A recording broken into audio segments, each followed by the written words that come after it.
Violence is anything that hurts people's spirit.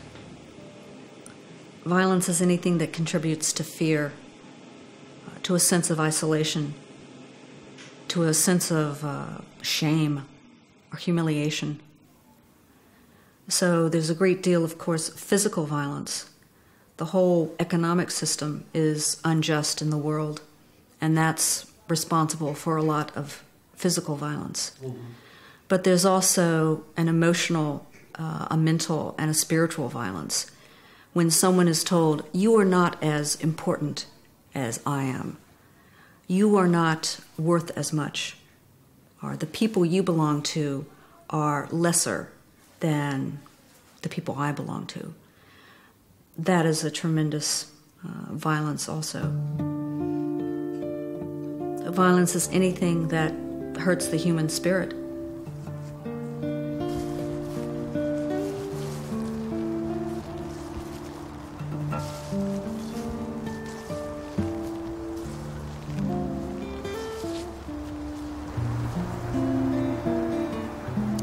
Engaged Buddhism means applying Buddhist insights into current problems. Mm-hmm. Means, in the words of the Cambodian monk Mahagosananda, bringing the temple into the streets. Mm-hmm. And that's what you do? Yes, that's what I try to do.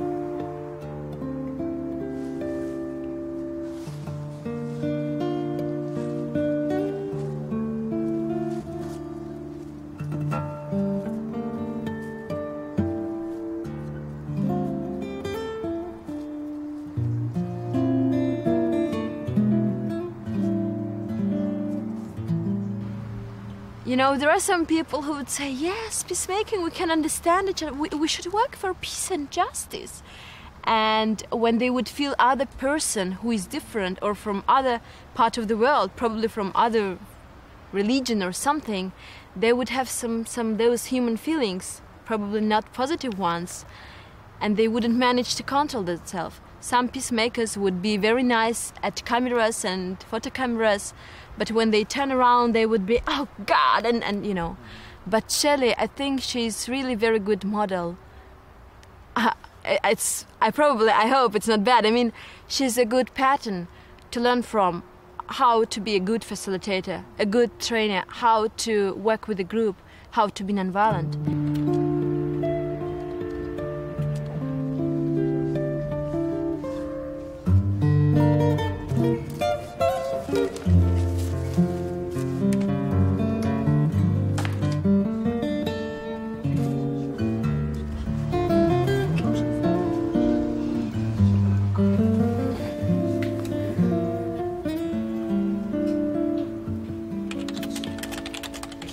I was volunteering at a shelter for battered women. And it was very difficult to see women coming in with black eyes, a broken jaw, and more difficult to see how their spirit had been crushed and they'd been humiliated. And very difficult to see that the children with a cigarette burn, and again, just their spirit crushed. And I just started making a connection. I was trying to figure out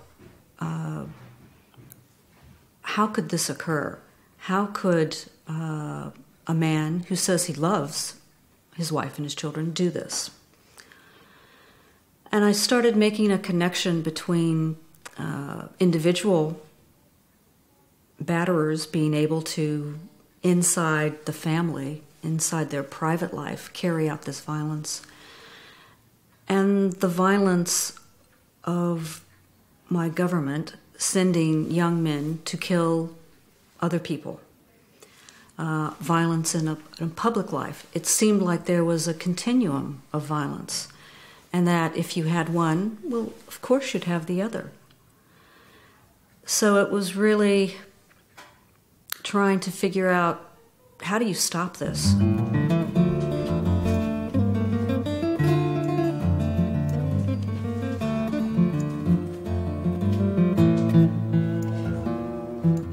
The International Fellowship of Reconciliation, or IFOR, started in 1919, immediately after the First World War. Mm-hmm.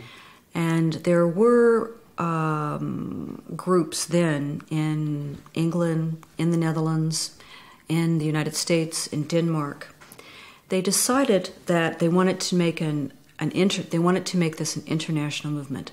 So they actually met in 1919 in Bilthoven in the Netherlands, and they formed an International Fellowship of Reconciliation. Mm-hmm. Because they said if war is international now, as the First World War showed, then peace has to be international. Mm-hmm. So IFOR now has branches in about 40 different countries, and we have affiliates or groups in maybe 60 different countries.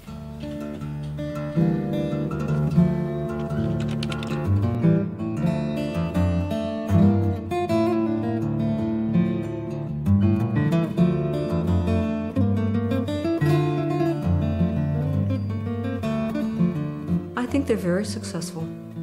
As one of the groups in Croatia during the war there said, what's important in times of war, it's even more important to have these islands of sanity, mm-hmm. because war is insane. And to have even a place where people who see this kind of insanity and don't want to take part in it, even to have a space where they can gather and talk and keep each other's spirits up, mm-hmm. is important.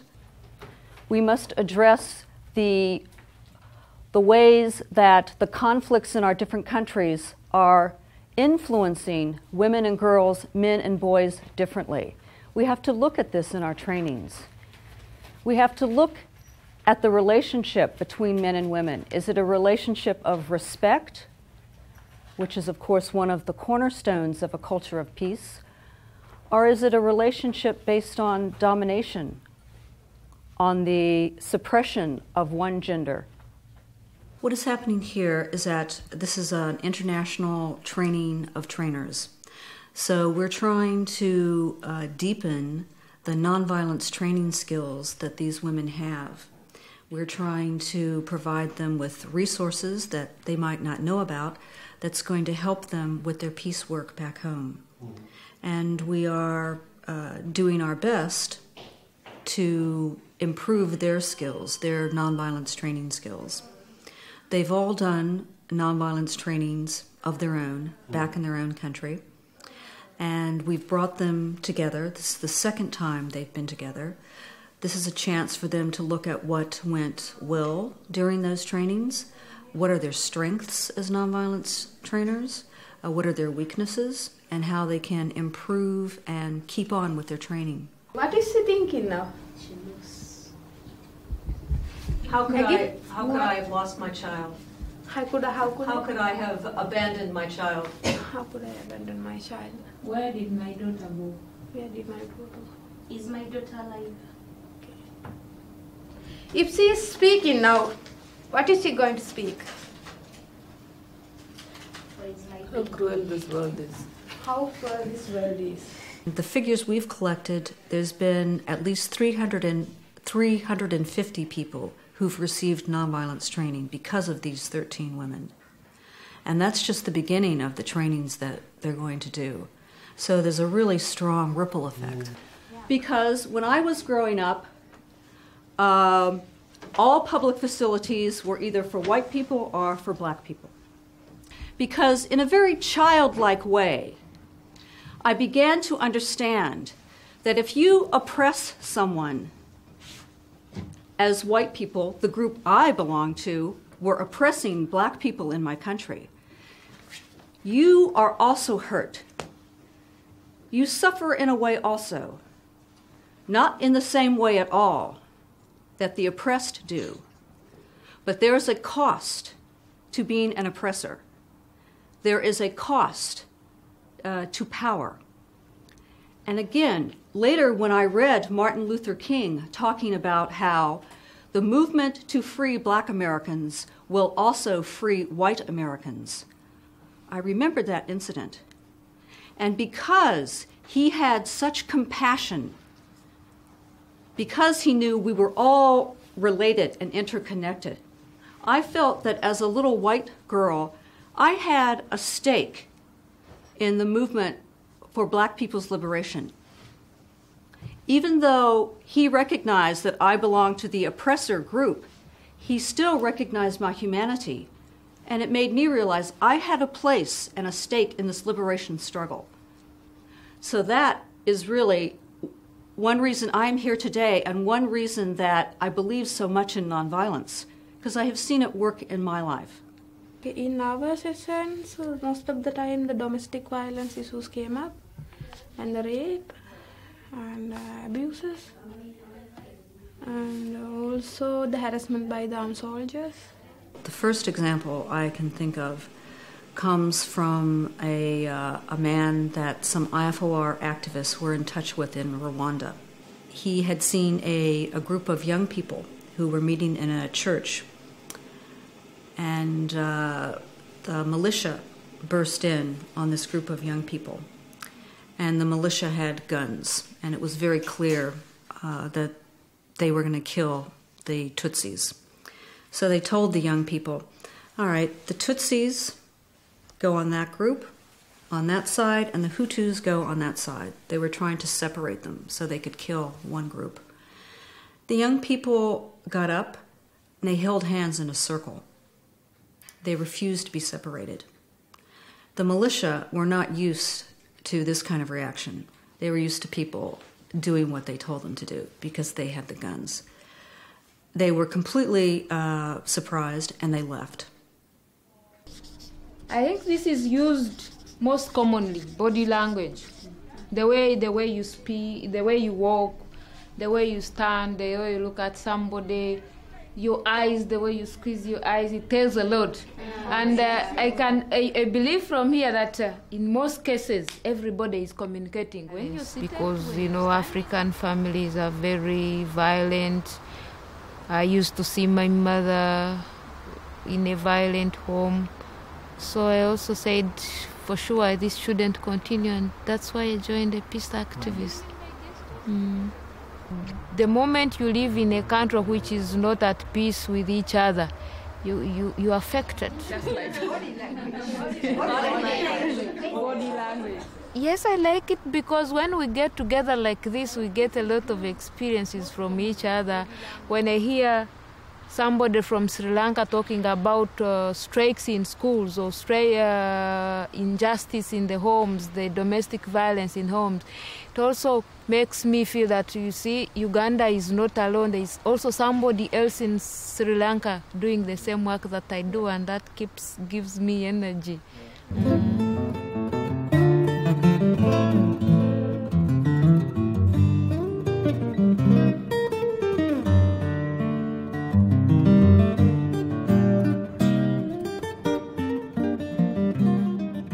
How would you describe a peacemaker?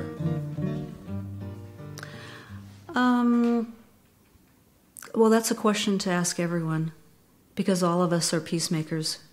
We've all done something or are doing something that either contributes to peace or doesn't contribute to peace.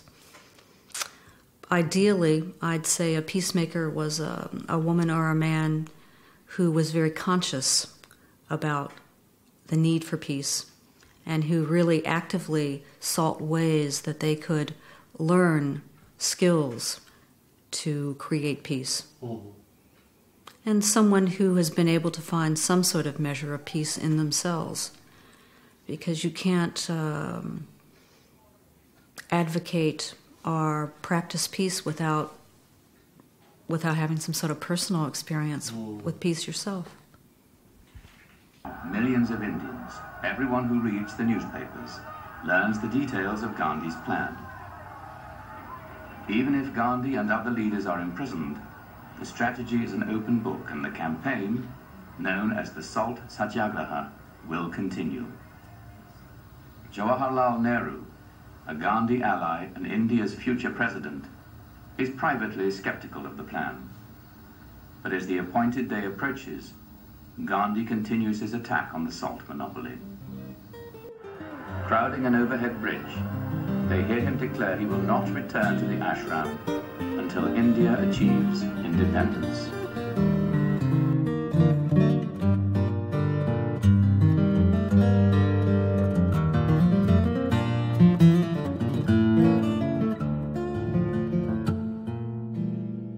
We do agree that today our country, go far beyond or backward from what Gandhiji expected of us, because now we have everything, like freedom, what we wanted. So there is no sort of a goal to go ahead. We are contented. We have everything. I mean, with inverted comma, we have something to live. We have freedom. But that time it was not that way. And this is a kind of deep philosophical worry that I have, is that we find unity in fighting against things. Mm-hmm. It's like I was saying yesterday, we managed to unite against the war on Iraq, but those different groups that came together once that war's over and that particular negative focus, then we fragment. And I think this is a kind of deep question for us all about how we construct our identity. Mm-hmm. Do we construct it as an open thing, a thing which has a kind of positive direction, or do we help to define ourselves by a kind of sense of, I'm not that other thing, the things that we're not, the things that we're different from, so a kind of protective kind of self-identity. And I think this is the most profound challenge for the peace movement. I'm a Buddhist. I'm Christian, Catholic. And that is possible to work together? Yeah. In a non-violent way? Yeah. Or you are hitting each other then? No, still not. 5.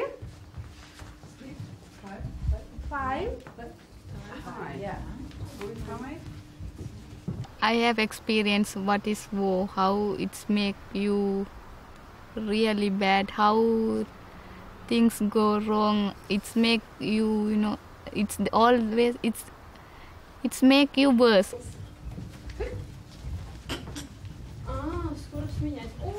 I hated so much Tamils because I thought that they are the people who came to take part of our country. But I read a book about the history of their struggle in 1985, and I in that book said why they are fighting. What are the reasons they are fighting, discriminations against them. So that made me to think in a different way. And now, while you are writing your name from your right hand, try to do a circle from your left hand. Okay.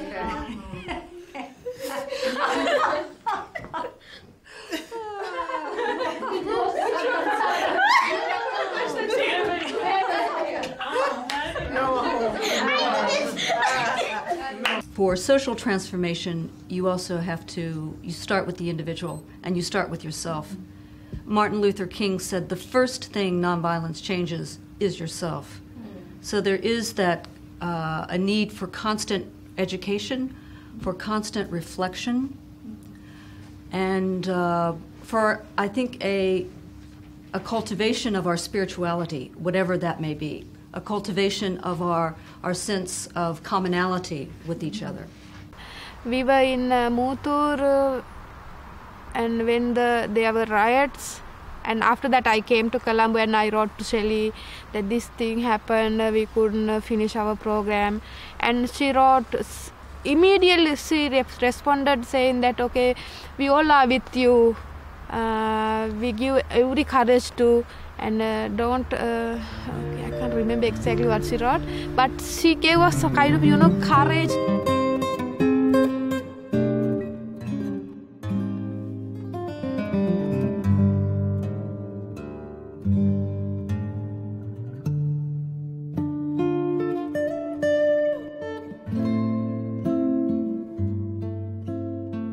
Isn't it a kind of part of human nature to have enemy all the time, to blame somebody in something? not to go on. I mean, it's really very difficult, and as Jana said, it's very new.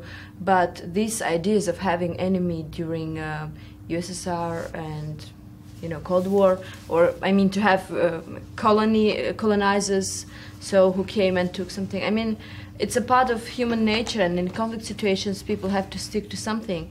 But probably we need to transform our own identities. I get very uneasy when an argument is made about, well, it's human nature to do this or that. Many people rationalize violence against women, saying, well, it's natural. Men are stronger, men are bigger, and of course it's just natural that men beat women. It's natural that women are more silent.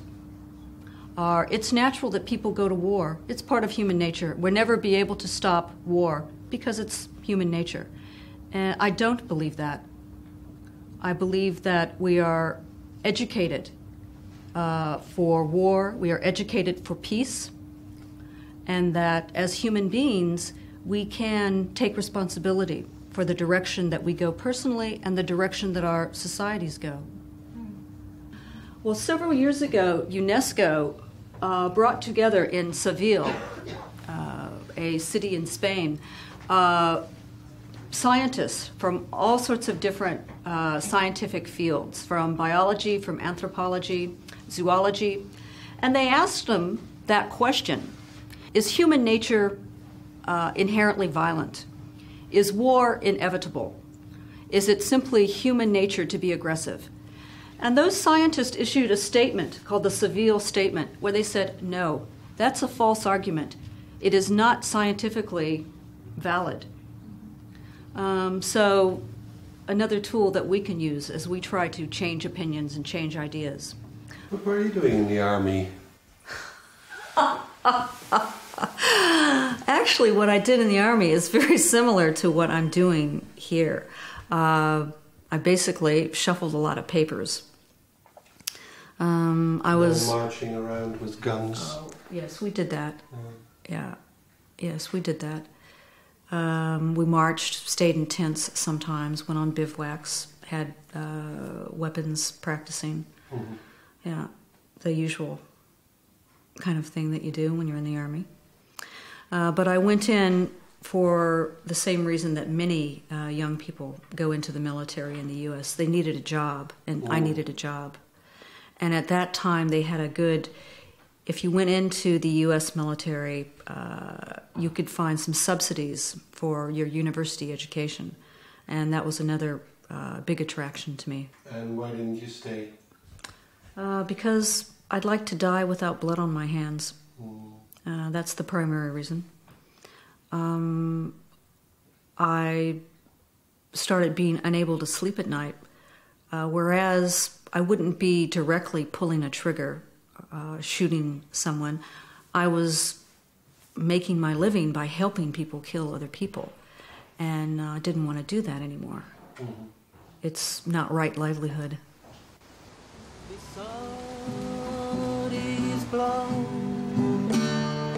We'll stand there in confusion as we wet his brow with the tears of all the businessmen who see what they have done to him, and the weary farmers of the earth shall rest, and the aching workers of the world again shall sing. The teaching of Thich Nhat Hanh, as I understand it, is the practice of mindfulness. Very concrete tools that you can use to cultivate mindfulness inside yourself.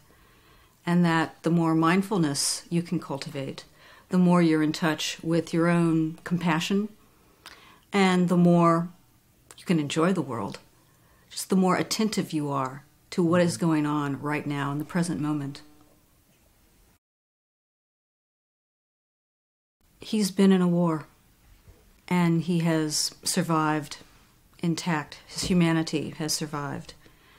And he uses those examples from war as a way to learn about how to make peace. And his message is very much how important peace is.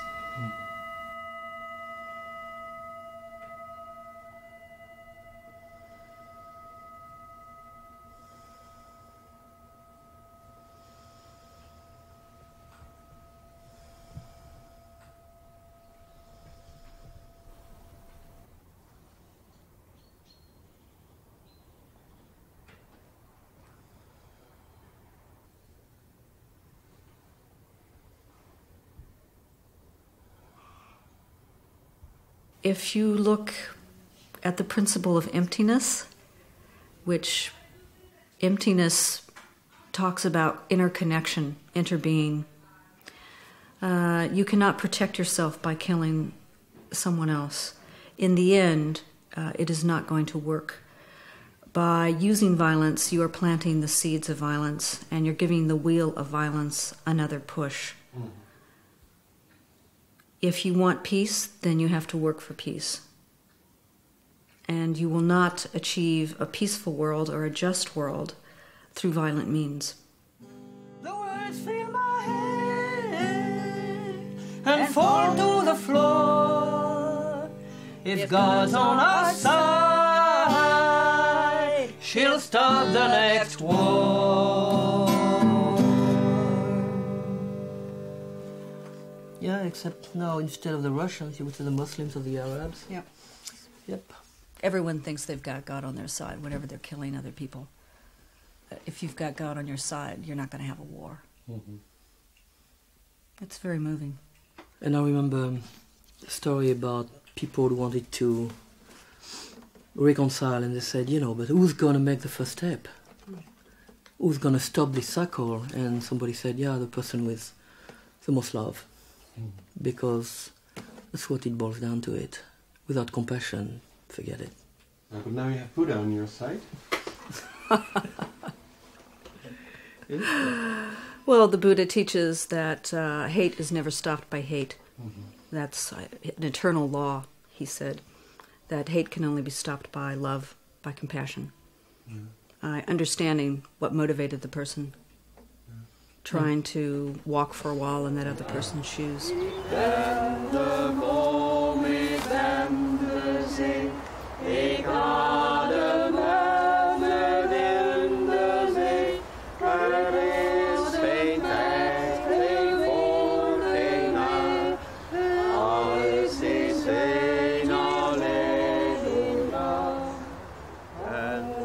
I find the 14 mindfulness trainings of the Order of Interbeing very helpful, because when you talked earlier about the Buddha being on our side, or the Buddhist church, it talks about how Buddhism is not something to kill or to die for. Mm-hmm.